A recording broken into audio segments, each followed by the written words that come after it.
Welcome to the Stoic Today YouTube, your daily source of timeless spiritual strength and unstoppable purpose. If you are tired of being ruled by emotions or dragged down by negativity, this video is your breakthrough moment. Please take a moment of your precious time and generosity to click the subscribe button, comment on the channel. Thank you very much. Listen to the next great content. Listen careful, because what I'm about to share could completely shift the way you deal with every toxic, manipulative person you've ever encountered. We all know someone who lives for attention, control, and emotional chaos. They twist the truth, gaslight your sanity, and leave you wondering if you're the problem. But here's the liberating truth. You are not crazy, you are not too sensitive, you are finally waking up. And today, I'm handing you 6 powerful, battle-tested strategies to dismantle the ego of a narcissist without ever raising your voice. This isn't about revenge, it's about power yours. Today, I'm giving you the playbook, 6 powerful ways to destroy a narcissist ego and take back your power. No drama, no revenge, just strategy, control, and standing so strong that their games don't even touch you. You ready? Let's go. Narcissists thrive on attention the way a fire thrives on oxygen. Every compliment, every argument, every glance in their direction, it all feeds them. It doesn't even matter if it's positive or negative attention. If you're reacting, you're fueling them. That's their game. They poke, they prod, they provoke, because your reaction tells them they matter more than they actually do. And the worst part, most of us don't even realize we're feeding the beast until it's too late. We think if we just explain ourselves one more time, if we just prove our point, if we just show them how much they're hurting us, they'll finally understand. Spoiler alert, they won't. They're not listening to understand. They're listening to maintain control. So, how do you beat them at their own game? You stop playing. You give them nothing. No reactions, no justifications, no long texts trying to explain your side. You become a brick wall. You stay calm. You stay boring. You starve them. When a narcissist senses they aren't getting the rise they are used to, they panic. They push harder. They'll bait you with insults. They'll twist your words. They'll act like the victim. That's their last-ditch effort to suck you back into their cycle. Don't fall for it. The moment you engage, even if it's to defend yourself, you've just handed them what they want. Significance, power, a sign that they still control how you feel. Instead, you train yourself to become emotionally bulletproof. You keep your voice steady. You don't justify. You don't argue. You answer direct questions with direct neutral responses, and you cut off any bait with pure disinterest. Think of it like dealing with a toddler throwing a tantrum. You don't scream back. You stay calm. You stay firm. And you don't reward the bad behavior with attention. The secret weapon here is consistency. One time of ignoring them won't break the cycle. They'll test you over and over trying to find your weak spots. They'll remember exactly which buttons to push, but the more consistent you are in starving them, the quicker they realize you are no longer a reliable source of ego food. And when they realize they can't get their fix from you anymore, they either back down or they move on. Either way, you win, but it only works if you stay strong. The moment you slip up, the moment you engage, it resets the clock. Starving a narcissist of attention isn't about revenge or games. It's about reclaiming your peace, your power, and your sanity. You're showing them through your actions that they no longer have access to your energy. You're no longer available for their drama. You're not here to boost their fragile ego. You're here to protect your space in your mind. And that's non-negotiable.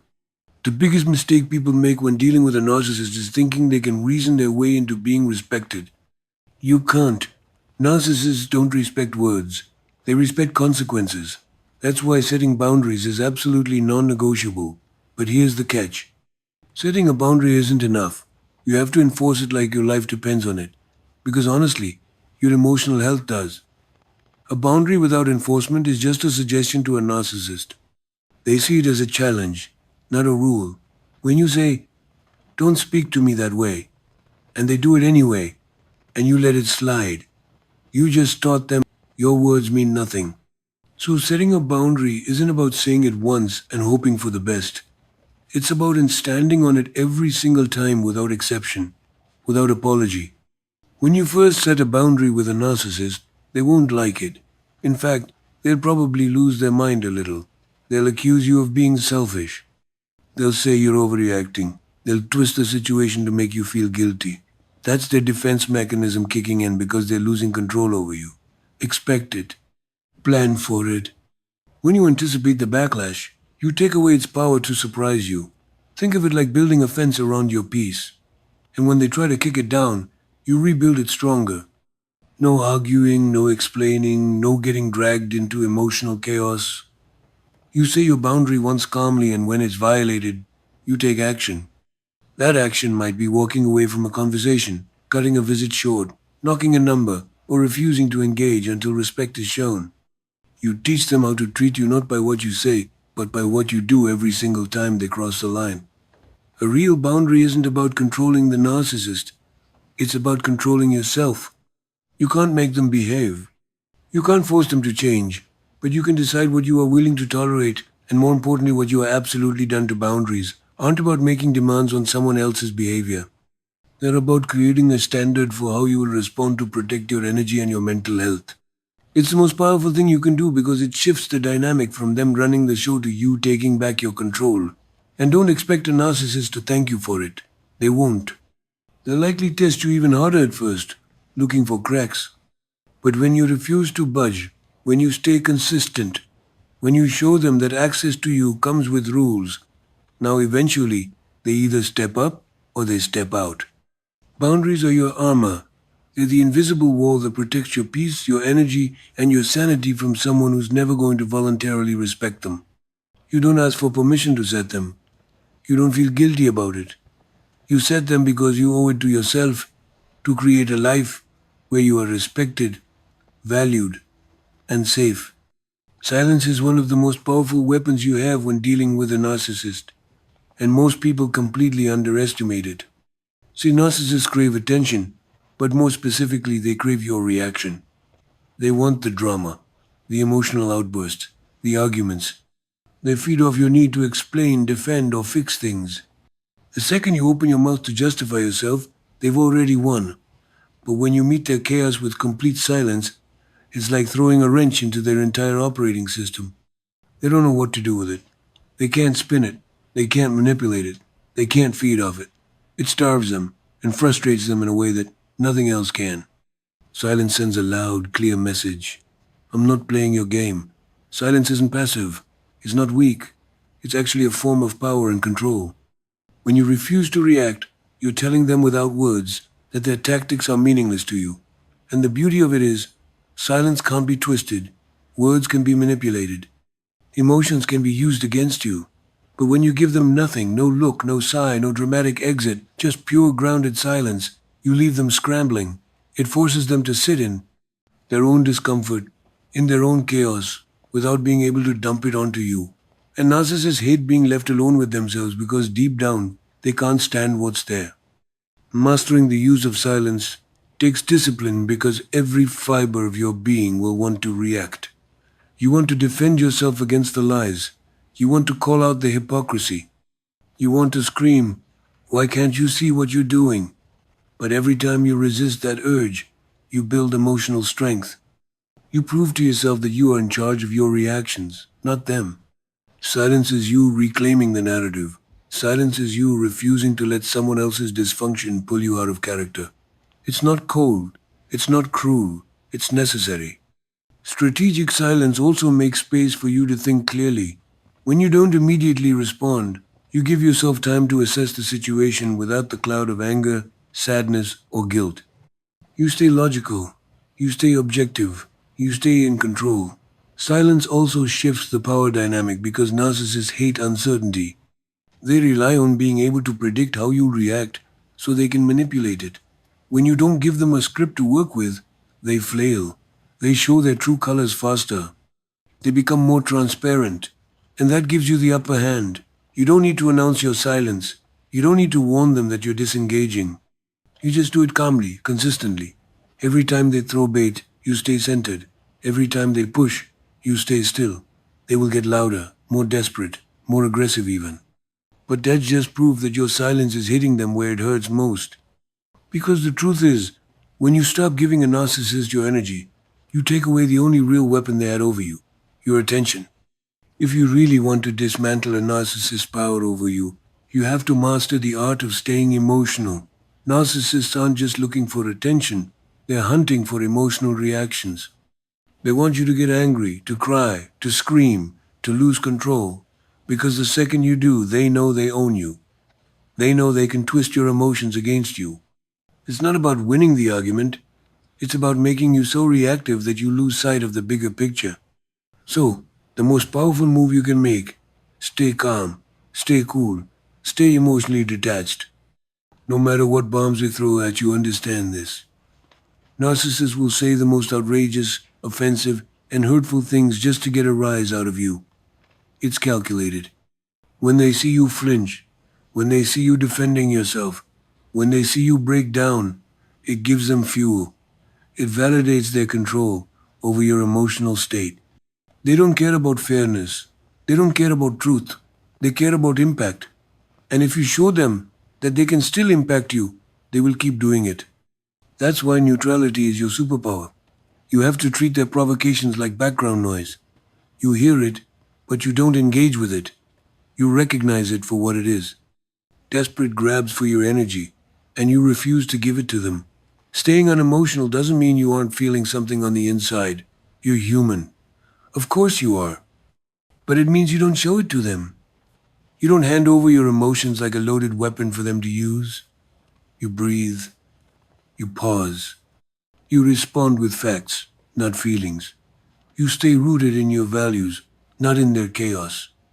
And when they escalate, because they will, you stay even calmer. The more they scream, the softer you get. The more they provoke, the less you give. It's psychological warfare in the best sense, because they cannot win against someone who refuses to fight. One of the best tricks is to visualize yourself as a stone wall. Their words, their insults, their accusations, they hit the wall and fall to the ground. They don't penetrate, they don't stick. They don't define you. You know who you are. You know what you stand for. You don't need to prove anything to someone who is committed to misunderstanding you. That's their dysfunction, not your responsibility. And the truth is, when you stay unemotional, you force the narcissist to sit in their own storm alone. You stop being their outlet. You stop being their emotional punching bag. The longer you practice staying emotionally neutral, the easier it gets. At first, it will feel unnatural because you're breaking years of conditioning, the need to defend, to fix, to be understood. But with practice, emotional detachment becomes your armor. It protects you from being manipulated, from being dragged into pointless battles, from wasting your precious energy on someone who doesn't deserve it. You stop feeding the cycle, and you start taking your power back, one calm, controlled moment at a time. One of the most effective ways to dismantle a narcissist's ego is to call out their behavior calmly and directly. Narcissists expect either full submission or explosive emotion. They're not prepared for someone standing there totally composed, calmly pointing out the reality of what's happening. It throws them off their game because it shines a light on the very thing they are trying to hide. Their manipulation, their selfishness, their lies. When you calmly say, "That's not true," or "I don't accept being spoken to that way," you force them to confront their own behavior without giving them the drama they crave. You refuse to let their lies stand unchallenged, but you also refuse to let them drag you into a fight. The key here is how you do it.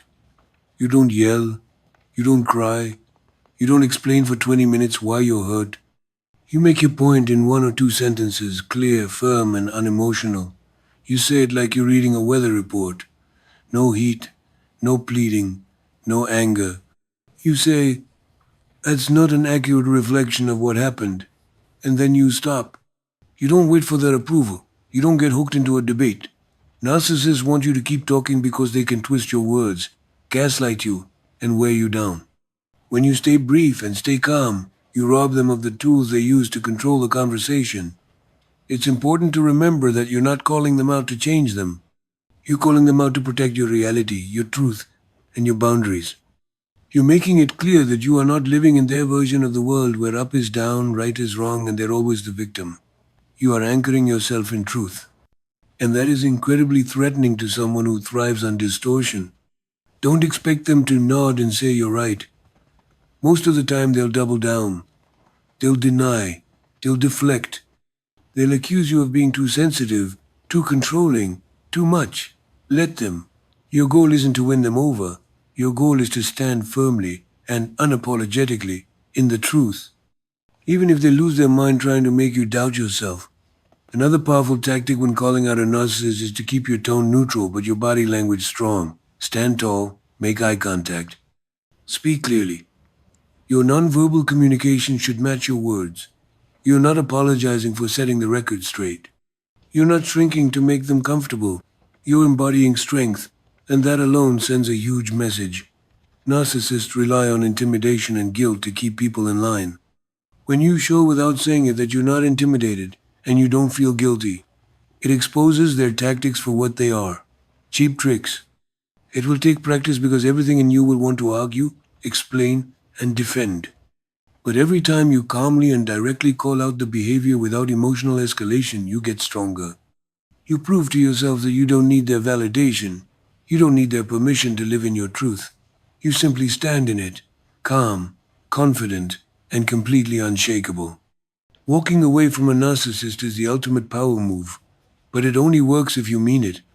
Narcissists survive on the belief that no matter how badly they treat you, you'll stay. You'll keep explaining, keep forgiving, keep hoping they'll finally change. The moment you show them that you are willing to walk and not just threaten it, but actually do it, you shatter that illusion. You take back all the power they thought they had over you. But here's the catch. Walking away isn't just about physically leaving the room or ending the conversation. It's about emotionally detaching. It's about mentally closing the door. It's about no longer needing. When you walk away from a narcissist, you're sending the strongest message you possibly can. I value myself more than I value staying in this toxic dynamic. And that's terrifying for them because control is their lifeline. They'll pull out every trick in the book to stop you.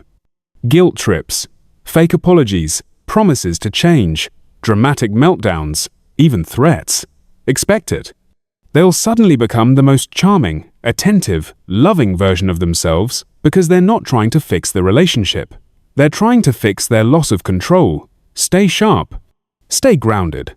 Know the difference between genuine change and manipulative panic. Walking away doesn't have to be dramatic. You don't need to make a big speech. You don't need to convince them why you're done. You simply decide that you are. You decide that your peace matters more than their approval. You decide that you're no longer willing to shrink yourself, betray yourself, or exhaust yourself trying to manage their emotions. You make that decision quietly, powerfully, internally, and then you act on it.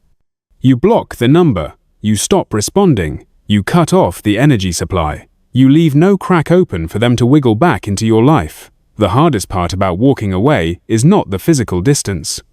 It's managing the emotional withdrawal. Because even if you know they're toxic, even if you know it's the right thing, part of you will still crave the connection, the closure, the validation you never got. That's normal. It's part of the healing. But the difference is, now you know better. Now you recognize that craving for what it is. A trick your mind plays when it's addicted to chaos disguised as love. And every time you resist the urge to go back, every time you remind yourself why you left, every time you choose yourself instead of the cycle, you get stronger. Walking away isn't about making them see your worth, it's about finally seeing it for yourself. It's about realizing you don't need to fight for a seat at a table where respect, kindness, and honesty were never being served. You don't owe anyone an explanation for protecting your peace. You owe it to yourself to leave situations that drain you, disrespect you, and diminish you. And once you truly walk away completely no looking back, that's when the real healing begins. Thank you for listening to the entire video content. We hope you take some of your precious time to click subscribe, like, and comment on Stoic Today channel. Sincerely, and thank you very much. Invite you to listen to the video with the next great content.